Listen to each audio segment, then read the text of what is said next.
Hello दोस्तों। तो आज हम बात करेंगे स्ट्रीम लाइन्स के बारे में। तो स्ट्रीम लाइन्स क्या होता है? स्ट्रीम लाइन एक ऐसा कर्व होता है जिसके किसी भी पॉइंट पे अगर आप टेंजेंट बनाओगे तो वो टेंजेंट हमें वेलोसिटी का डायरेक्शन बताएगा। मान लीजिए ये एक स्ट्रीम लाइन है, ये स्ट्रीम लाइन है और ये डी आर हमारा रेडियल डिस्टेंस है। तो इस डी आर को जब हम एक्स और वाई एक्सिस में जब हम लोग ये करेंगे कंपोनेंट देखेंगे तो इसको मान लेते हैं डी एक्स है, ये डी वाई है। एक्स के अराउंड डी एक्स है, वाई के अराउंड डी वाई है। और जब वेलोसिटी जो डायरेक्शन है रेडियली वो कैपिटल वी मान लेते हैं, कैपिटल वी। और इसका जो कंपोनेंट्स होंगे वाई एक्सिस में वो स्मॉल वी है और ये एक्स डायरेक्शन में स्मॉल यू। अब आप देख सकते हो कि अब हमारे पास दो दो सिमिलर ट्रायंगल बन गया। एक ये डी आर यानी position vector d r d y d x और ये कैपिटल वी स्मॉल वी और एक्स। अब आप क्या करेंगे? अब सिमिलर ट्रायंगल से ये दोनों ट्रायंगल सिमिलर है, आप ये ऊपर देख सकते हो। ये ट्रायंगल मैं आपका पे हाईलाइट कर देता हूँ ताकि क्लियर हो जाए। ये ट्रायंगल और एक ये ट्रायंगल, आपका सिमिलर ट्रायंगल हो गया। ठीक है, तो अब हम वही अपन सिमिलर ट्रायंगल का प्रॉपर्टी अप्लाई करेंगे। तो सिमिलर ट्रायंगल का प्रॉपर्टी क्या बोलता है? हमारा base by height ratio same होता है। तो हमने वही किया है। देखिए, D R by V, D R by we is equal to D x by U, D x by you is equal to D U by V, D U by V. And अगर आपका Z direction में होता तो D Z by W, where W is velocity in Z direction. ठीक है, तो अब अगर टू डायमेंशन में होता तो क्या होता? D x by u equal to d y by v for two dimension. ये फॉर्मूला हमारे लिए बहुत इंपॉर्टेंट है, ये काफी बार एग्जाम में पूछा जाता है। ठीक है, इक्वेशन ऑफ स्ट्रीमलाइन पूछेगा। इक्वेशन ऑफ स्ट्रीमलाइन क्या होता है? तो आपको ये फॉर्मूला यूज करना है, d x by you is equal to d y by we is equal to d Z by डब्ल्यू for three D. And for two D d x by you is equal to d y by v. इसको जब आप integrate करोगे तब फिर आपको streamline का equation मिल जाएगा। ठीक है, अब देखिए एक इंपॉर्टेंट नोट जो बहुत से बच्चे को पता नहीं होता है। ठीक है, integration of this equation gives a constant for different constants we get different streamlines. यानी कि मान लीजिए कि आप इसको इंटीग्रेट करके आपको अगर 2x minus three y equal to c आ गया। अभी जो सी है, ये जो कांस्टेंट है, इसके अलग अलग वैल्यूज हो सकता है कि सी की वैल्यू 1 हो जाए, 2 हो जाए, 3 हो जाए, 4 हो जाए। तो हर एक कांस्टेंट के लिए आपके अलग अलग स्ट्रीमलाइंस आएंगे। तो ठीक है, तो आपको ये ध्यान रखना होगा कि इस कांस्टेंट की वैल्यू क्या है। आप ये नहीं बोल सकते कि 2x minus three y equal to c एक स्ट्रीमलाइन है। आपको सी की वैल्यू बतानी होगी क्योंकि हर जैसे जैसे सी की वैल्यू बदलेगी वैसे वैसे आपका इक्वेशन ऑफ स्ट्रीमलाइन बदलते जाएगा। ठीक है, अब आते हैं, अब इसी से रिलेटेड गेट 2020 में क्वेश्चन आया था। चलिए सॉल्व करते हैं इसको। The velocity component in the x and y direction for an incompressible flow are given as u equal to minus 5 plus 6x and v is equal to minus of 9 plus 6y respectively. The equation of streamlining is। अब देखिए, अब आपको क्या कर दिया, आपका velocity components दे दिया u और v। आपको हमको अब हमको क्या पूछा है? Equation of streamline. ठीक है, इक्वेशन ऑफ स्ट्रीमलाइन पूछा है तो हमको पता है इक्वेशन ऑफ स्ट्रीमलाइन का फॉर्मूला क्या होता है, अभी हमने पढ़ा है। क्योंकि यहाँ पे z कंपोनेंट नहीं दिया हुआ है, यानी z कंपोनेंट वेलोसिटी के बारे में नहीं दिया है, तो हम मानेंगे कि वो जीरो है। तो क्या हो जाएगा? D x by you is equal to d y by p. बस हमें यहाँ पे यू के लिए यहाँ पे सब्स्टिट्यूट करनी है, वी के वाले सब्स्टिट्यूट करनी है और इंटीग्रेट कर देनी है। ठीक है, तो चलिए सॉल्यूशन देखते हैं। देखिए हमने वही किया है, d x by you is equal to d y by v. U की वैल्यू क्या है? Minus five plus six x. V की वैल्यू क्या है? Minus nine plus six five. और फिर हमने यहाँ पर इसको इंटीग्रेट कर दिया है, यहाँ पे इंटीग्रेट। अब हमको पता है, आपको पता होगा integration of d x by a plus b x क्या होता है? Log of a plus b x. ठीक है, sorry, one by b into log of a plus b x. इसी को अप्लाई किया यहाँ पे। देखिए इसको यहाँ पे जब आप इंटीग्रेट करोगे तो क्या आएगा?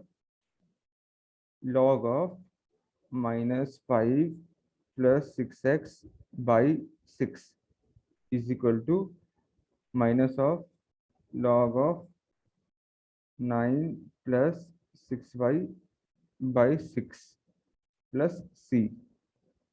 ठीक है। अब 6 को अगर इधर लेके जाओगे तो क्या हो जाएगा, log of -5 + 6x minus of log of 9 + 6y plus 6 × c।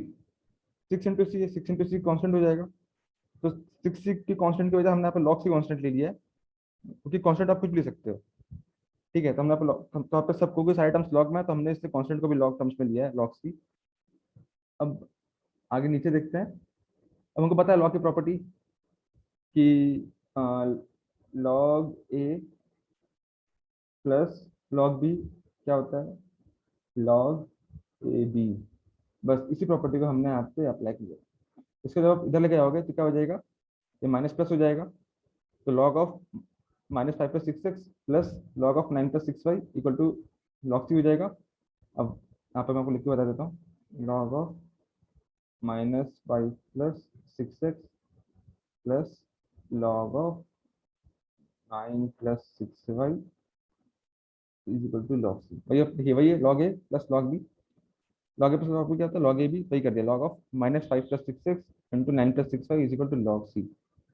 क्योंकि दोनों तरफ लॉग है तो दोनों तरफ हम लोग एक्सपोनेंशियल ले लेंगे, यानी कि इसके बाद ई पावर ये कर देंगे, e⁻, log of -5 + 6x into 9 + 6y is equal to e⁻, log of c. तो क्योंकि नेचुरल लॉग है तो ये हो जाएगा, क्या बच जाएगा, -5 + 6x into 9 + 6y equal to सी। ये लास्ट स्टेप मैं आपको क्लियरली बता देता हूँ, e⁻, log of log base e, log a base e, ये ए होता है।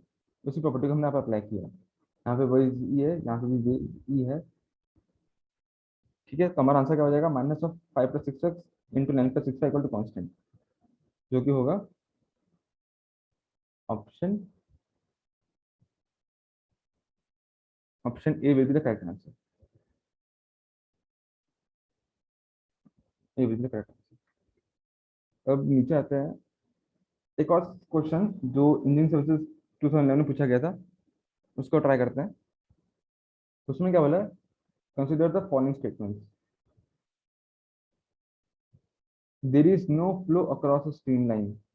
There is no flow across a streamline. देखिए, मान लेते हैं ये स्ट्रीमलाइन से, स्ट्रीमलाइन से, स्ट्रीमलाइन से, तो उन्होंने क्या बोला है, there is no flow across a streamline. हाँ बिल्कुल सही है, स्ट्रीमलाइन के अक्रॉस कोई भी फ्लो नहीं होता है, स्ट्रीमलाइन के अलोंग फ्लो होता है। यानी कि आपका फ्लो ये ऐसा है, ये जो आपको मैं रेड ब्लैक से दिखाता हूँ, ये ये आपका फ्लो है, ये आपका फ्लो है, स्ट्रीमलाइन के अलोंग होता है, ना कि स्ट्रीमलाइन के अक्रॉस होता है। स्ट्रीमलाइन का अक्रॉस यानी कि परपेंडिकुलर की, ऐसे परपेंडिकुलर बात कर रहा है, तो ये गलत है। ठीक है, तो मतलब हमारा पहला स्टेटमेंट सही है, पहला स्टेटमेंट सही। क्या बोला, स्ट्रीमलाइन, सेकंड स्टेटमेंट क्या बोल रहा है, streamline spacing varies directly with velocity at section. अच्छा, इसको भी चेक कर लेते हैं, क्या बोल रहा है भैया, एक ये स्ट्रीमलाइन है, ये स्ट्रीमलाइन है, ये स्ट्रीमलाइन है, स्ट्रीमलाइन स्पेसिंग, ये spacing varies directly with velocity at the section. हाँ, अब हमको पता है कि डिफरेंस ऑफ स्ट्रीमलाइन, यानी कि ये माना तो स्ट्रीमलाइन 5 1 है, ये 5 2 है, तो हमें पता है 5 1 माइनस 5 2 क्या देते हैं, डिस्चार्ज पर यूनिट फिट। ठीक है, डिस्चार्ज पर यूनिट, अब डिस्चार्ज क्या होता है, एरिया इंटू वेलोसिटी। ठीक है, अब क्या बोल रहा है, अगर मान लीजिए, अब अगर मान लो कि आपका स्पेसिंग कम होगा स्ट्रीमलाइन के बीच में, ऐसा हो के, ऐसा ना हो के स्पेसिंग कम हो गया, इतने पास हो गए, स्पेसिंग कम हो गया, मतलब कि आपका ये फ्लो करने वाला ये एरिया कम हो गया, एरिया कम हो गया, डिस्चार्ज तो आपका चेंज नहीं होगा, डिस्चार्ज आपका कांस्टेंट होता है, डिस्चार्ज का चेंज नहीं होगा, क्योंकि डिस्चार्ज आपका इनफ्लो और आउटफ्लो पर डिपेंड करता है। तो डिस्चार्ज जो अंदर से आ रहा है वो तो चेंज नहीं होने वाला है, लेकिन एरिया चेंज हो जाएगा, क्योंकि आपका एरिया आपका घट गया है, तो डिस्टेंस सेम रखने के लिए आपका वेलोसिटी बढ़ जाएगा। ठीक है, यानी कि आपने क्या किया, आपने स्पेसिंग कम किया तो वेलोसिटी बढ़ गया, वैसे अगर आप स्पेसिंग बढ़ा दोगे तो वेलोसिटी कम हो जाएगा। ठीक है, स्पेसिंग कम कर दोगे तो वेलोसिटी बढ़ जाएगा, सॉरी घट जाएगा, तो उसका मतलब कि इनवर्सली प्रोपोर्शनल है। ठीक है, spacing inversely proportional to velocity, लेकिन यहाँ पे क्या बोला, डायरेक्टली प्रोपोर्शनल, डायरेक्टली, तो ये गलत होगा second statement.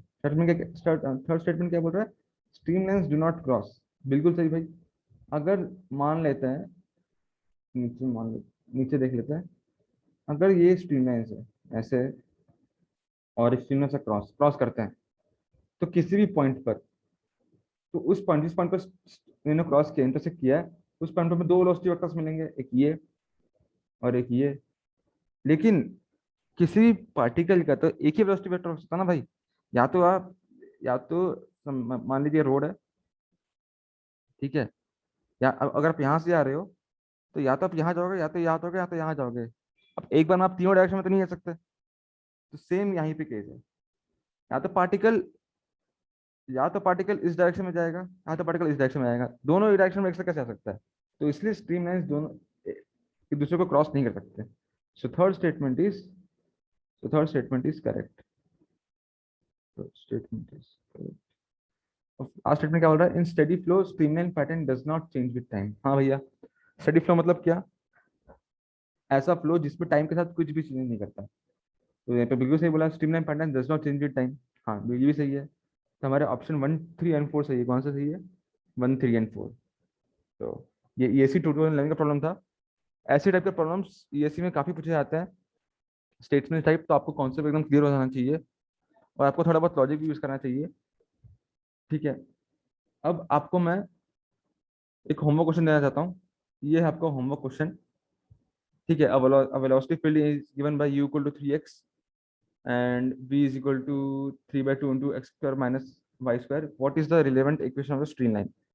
Option A B C D दिया हुआ है, आपको इनमें से कोई सही ऑप्शन बताना है कमेंट्स में नीचे। और हम इसका आंसर अगले वीडियो में बताएंगे।